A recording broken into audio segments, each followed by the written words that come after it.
ধুন্দুল ছিঁড়েছি ৫ টা। এখানে কালো এবং সাদা আছে। একটা দেশি এবং আরেকটা হচ্ছে হাইব্রিড।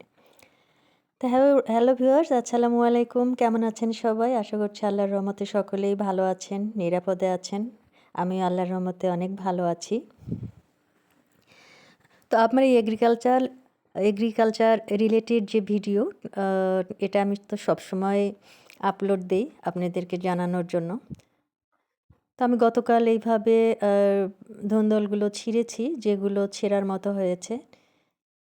ছেঁড়ার পর আমি একটু স্প্রে করে দিচ্ছি। কারণ আমি যদি ছেঁড়ার আগে স্প্রে করতাম তাহলে আরও ৭-৮ দিন থাকতে এগুলো ম্যাচিউরড হয়ে যেত।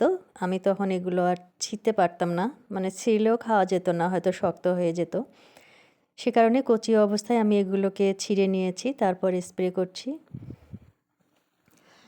আর আপনারা জানেন আমি মূলত কীটনাশক সেভাবে স্প্রে করি না। আমি নরমাল যে রেমেডিগুলো আছে সেগুলো আমি স্প্রে করি। তো আমার এখানে মূলত অনেকগুলো গাছ আমি আজকে স্প্রে করছি সকালবেলা।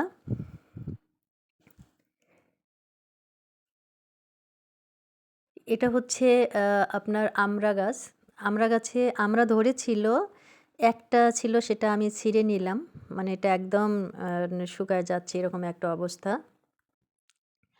আবার নতুন করে অনেক ফুল আসছে। তো আমি এই ফুলগুলো স্প্রে করে দিচ্ছি। যদিও এটা স্প্রেটা করতে হয় একটু রোদের মধ্যে, তা আমি ওই কড়া রোদে স্প্রে করি না।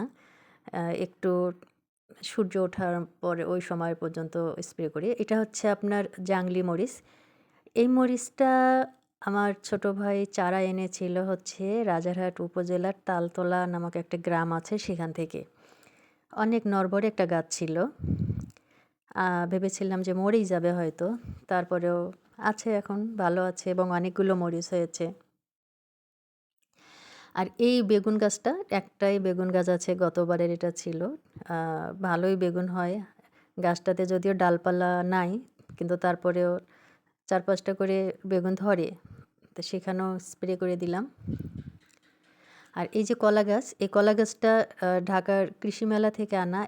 দুটো গাছ আছে, দুটোই আমি দেখাচ্ছি। এগুলো লাগানোর কিছুদিনের মধ্যে দেখেন কতগুলো চারা হয়েছে।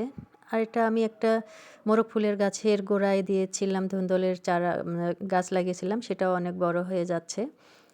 আর ককশিটের একটা বক্স তৈরি করেছিলাম চারা রোপণ করার জন্য, জার্মিনেশনের জন্য। ওটাতে আমি আবার করল্লাগুলো দিয়ে দিয়েছি। আর এখানে এই যেটা হচ্ছে আমরা আষ্টার পাতা বলি, এটার ভর্তা কিন্তু অনেক ভালো লাগে, অনেক টকটক একটা পাতা। আর এটা আমি নতুন একটা ডাল লাগিয়েছিলাম, মনে হয় বেঁচে বাঁচবে গাছটা। এটার সাথে এই ঘরের বেড়ার সাথে আমি গোয়াল ঘরের বেড়ায় আমি তুলে দিয়েছি শেডে। এখানেও দিয়েছি, মানে এগুলো করলাগুলো সব এই বেড়াটাতে থাকবে।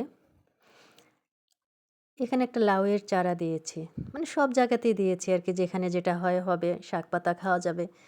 লাউ যে খেতে হবে এমন তো না। আর সবুজ দেখতেও ভালো লাগে, অনেক সুন্দর লাগছে দেখতে। আর এখানে আপনাদেরকে এর আগে শেয়ার করেছিলাম কয়েকবার, পুঁই শাক ছিল। তো পুঁই শাকের পাতাগুলো ছিঁড়ে ফেলেছি, খাওয়া হয়েছে। আদার গাছটা দেখেন কত ঝাপুর ঝুপুর হয়ে গেছে, অনেকগুলো আদার চারা আছে। এটা ইনশাল্লাহ ফাল্গুন চৈত্র মাসে এটা তুলে ফেলবো। আর এই টবের মধ্যে আবার দুটো বীজ দিয়েছিলাম, সেটাও সুন্দর চারা হয়েছে। এটা হচ্ছে বেদানার গাছ, নতুন সবেমাত্র বড় হচ্ছে। তো মনে হচ্ছে যে এবার হয়তো ফুল আসবে। বেশ টগবগে একটা গাছ হয়েছে। তো সকালবেলা এটার ছবিটা তুলতে ভালো লাগছিল। আর এখানে এই জাংলিটার সঙ্গে আপনাদের পরিচয় আছে। আমি এটাতে আঙ্গুর ফলের গাছ দিয়েছিলাম। আর আমি আরেকটা যেটা করেছি, উপরের থাকবে হচ্ছে আঙ্গুর, আর নিচের যে অপশনটা আছে ওই একই একই টবে আমি ছিমের বীজ দিয়েছিলাম। এখানে মনে হয় কাঁকরোলের বীজও আছে। তো উপরে এটা দেব না। এটা হচ্ছে নিচের যে অপশনটা আছে সেখানে আমি জিআই তার আর হচ্ছে আ প্লাস্টিকের দড়ি দিয়ে আলাদাভাবে এটাকে বেঁধে নিয়েছি এবং এটা এই লতানো অবস্থায় আ সেভাবেই এই দড়ির মধ্যে পেঁচিয়ে, পেঁচিয়ে দিয়েছি এবং এটা অনেক সুন্দর একটা হয়েছে। আমি এটাকে চালে উঠতে দেব না। এটা এই সাইড দিয়েই থাকবে।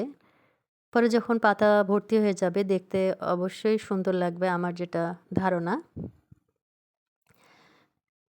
আমি বিভিন্ন জায়গায় এগুলো দিয়েছি। একটা হচ্ছে যে রডের উপরে দিয়েছি সেটার ছবি আমি আরেকদিন দেখাবো। ওটার ফুল আসছে। ফুলটা আরো কিছু বড় হোক সেটা আমি শেয়ার করব আপনাদের সঙ্গে। তো এখানে এইভাবে দিয়েছি। এখানে ৩ টা গাছ আছে। মানে সবেমাত্র ডালপালা মেলছে এই গাছের। এই যে আরেকটা কলা গাছ। এই কলা গাছের নিচে আবার কিছু করল্লার গাছ হয়েছে এমনিতেই। যে আমাদের খাওয়ার পরে যে বিচি-টিচিগুলো ফেলে দেওয়া হয়েছিল সেগুলো থেকে। আর কলার চারাও হয়েছে অনেক। এই চারা গাছগুলোতে আমি স্প্রে করছি। এটা মালভোগ কলা। তো গাছটা ছোট্ট তো সে কারণেই আমার স্প্রে করতে সুবিধা হচ্ছে। এটাও একটা হচ্ছে পেয়ারা, মিষ্টি পেয়ারাটা। আ লাল পেয়ারা, সৈয়দি পেয়ারা। আমি যখন স্প্রে করি তখন সবগুলোতেই করি। আর এই যে সেদিন যেটা আ উম ঘুঘু বাচ্চা ধরে নিয়ে আসছিলাম, ও আজকে আবার খুব নাচানাচি করছে। ওই দেখেন কিচেনের একদম কাঠের উপরে উঠে ওই দিক দিয়ে বের হয়ে চলে গেছে ওর মার কাছে। আর এই তো হাঁস, সকালে হাঁস ছেড়ে দিয়েছি ওরা মনের সুখে হালকা রোদে গা শুকাচ্ছে। ভালো লাগছিল। খুব চুপিসারে এটা তুলেছিলাম। তো ভিউয়ার্স এই ছিল আমার একটা ছোট্ট ভিডিও। আপনারা সবাই ভালো থাকবেন, সুস্থ থাকবেন। আর বাড়িতে বেশি, বেশি শাকসবজি চাষ করবেন। একদম নিরাপদ অর্গানিক জিনিসটাই খেতে পাবেন এবং সময় কাটবে, খুব ভালো লাগবে। তো আমি সবসময় এগুলো করি। আবার শীতকালীন যে প্রসেসগুলো আছে আ লাল শাক, ধনিয়া পাতা, পালং শাক এগুলো আমি করব। তো ভালো থাকবেন সবাই। আবার দেখা হবে।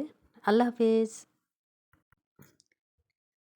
চুলায় দিয়েছিলাম বেগুন পোড়া, পোড়া দিতে। তো সেগুলো উঠাচ্ছি।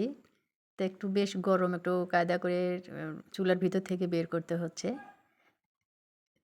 তো আগুনে পোড়া বেগুন কিন্তু একটু স্মোকি লাগে তো ভর্তাটা কিন্তু অনেক মজার, অনেক ভালো লাগে। সে কারণে এটা শেয়ার করলাম। আমি ৩ টা বেগুন পোড়াতে দিয়েছিলাম। তো হাতে বেশ আগুনের তাপ লাগে আরকি বের করতে। খেতে গেলে তো একটু কষ্ট করতেই হয়। ভালো জিনিসটা খেতে গেলে তার একটু কষ্ট থাকবেই। এটা সরিষার তেল দিয়ে কাঁচামরিচ, পেঁয়াজ দিয়া ভর্তা হবে। আমার আজকের রেসিপি থাকবে হচ্ছে লাউ শাক আর বেগুন ভর্তা।